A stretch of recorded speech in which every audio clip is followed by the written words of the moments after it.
Perpindahan ibu kota baru, seberapa penting sih? Krisis air bersih, perubahan cuaca karena kerusakan lingkungan, perubahan cuaca karena climate war, seberapa benar atau hoax itu semua? Naiknya suhu dunia, naiknya permukaan air laut, dan mencairnya es di kutub, seberapa benar informasi itu?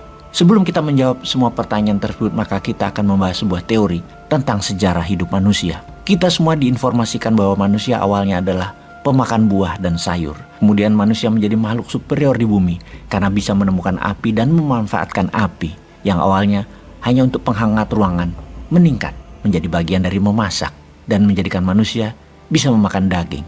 Awalnya mentah, kemudian diproses, dibakar untuk dimakan. Dengan adanya api, manusia jadi superior terhadap makhluk hidup, terutama binatang di muka bumi ini. Dan sejak manusia menemukan api, manusia menjadi pemegang strata tertinggi piramida makanan.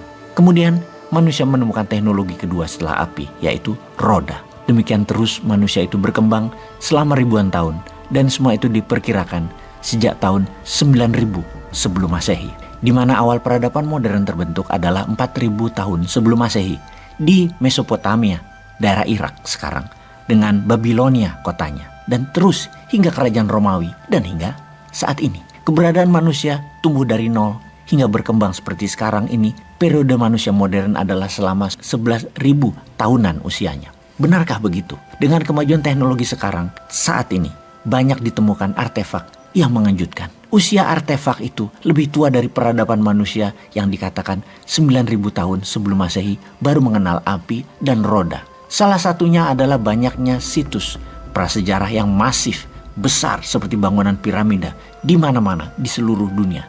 Di Meksiko, di Peru, di Brazil, di pedalaman Amazon, di India, di Asia Tenggara, di Afrika, di Timur Tengah, bahkan di Gunung Padang, Cianjur. Semua lebih tua dari 9.000 tahun sebelum Masehi. Tercatat bahkan belasan ribu tahun sebelumnya. Bahkan situs Gunung Padang, struktur piramida dinyatakan situs struktur engineering piramida tertua di dunia. Situs Megalitikum Gunung Padang merupakan salah satu situs purbakala di Jawa Barat yang berlokasi di daerah Karyamukti, Kecamatan Campaka, Cianjur. Menurut penelitian yang telah dilakukan selama bertahun-tahun, terungkap jika situs ini lebih tua dari piramida di Mesir karena terdapat data hingga 24.000 tahun sebelum Masehi. Artinya, nenek moyang manusia lebih pintar dari perkiraan sejarawan dunia yang mengatakan bahwa nenek moyang kita hanya peladang, penggembala, nelayan di awal-awal sebelum peradaban maju manusia 4.000 tahun sebelum Masehi. Jangan-jangan Atlantis yang maju dengan teknologi kelautan dan air, dan juga bangsa Lemurian yang memiliki pengetahuan akan api dan teknologi metal adalah benar-benar sebelum manusia modern.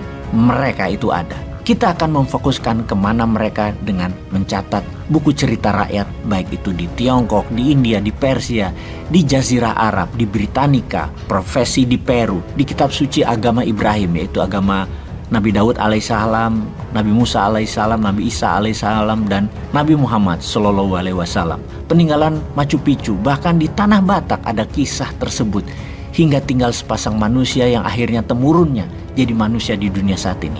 Dari Tanah Batak awalnya.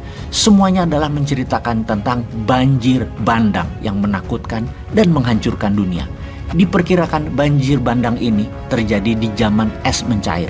Atau dulunya memang dunia ini lebih dingin, karena itu era tersebut disebut zaman es atau Ice Age. Kejadian ini diperkirakan tahun 10.600 hingga 11.000 tahun sebelum Masehi. Diperkirakan peristiwa banjir dunia inilah menghilangkan semua teknologi kemajuan nenek moyang bangsa dunia. Bahkan Semenanjung Malaka, Pulau Sumatera, Pulau Jawa, dan Pulau Kalimantan dulunya bersatu yang dikenal dengan nama Sundaland. Namun, semenjak air laut naik 200 meter dari level awal, maka formasi peta geografisnya menjadi seperti sekarang. Naiknya 200 meter permukaan air laut dalam seketika adalah great disaster yang menghancurkan banyak peradaban. Karena diketahui dalam catatan sejarah, manusia di dunia ini terbanyak memang tinggal di garis pantai atau panteis. Apalagi itu 20.000 tahun yang lalu. Jauh dari garis pantai, pasti gelap karena pepohonan dan lebatnya hutan. Dulu hutan dan pepohonan adalah wilayah yang misterius, seperti dasar laut dalam saat ini yang masih misteri. Jadi pertanyaan sekarang, sahabat percaya dengan asal-usul manusia yang sekitar 10.000 tahunan yang lalu baru disebut manusia modern dan menjadi berkembang seperti sekarang? Seperti pelajaran di bangku sekolah dulu? Atau sama seperti Bosman, percaya manusia sudah maju teknologinya sejak 30.000 tahun yang lalu, namun hilang di sapu sejarah di zaman es, sehingga catatan sejarah manusia hanya cerita dari mulut ke mulut, folklore tentang peristiwa sebelum banjir bandang tersebut. Menjawab pertanyaan kedua, kita kembali ke pertanyaan awal. Apakah perpindahan ibu kota baru bagian dari menjawab tantangan dunia yang lingkungannya rusak, yang akan membuat dunia akan ada banjir bandang kedua, yang menyebabkan keputusan memindahkan ibu kota ke Penajam adalah bagian dari antisipasi ramalan kerusakan dunia yang akan terjadi? Keputusan pindah ibu kota ada unsur mistisnya nggak sih?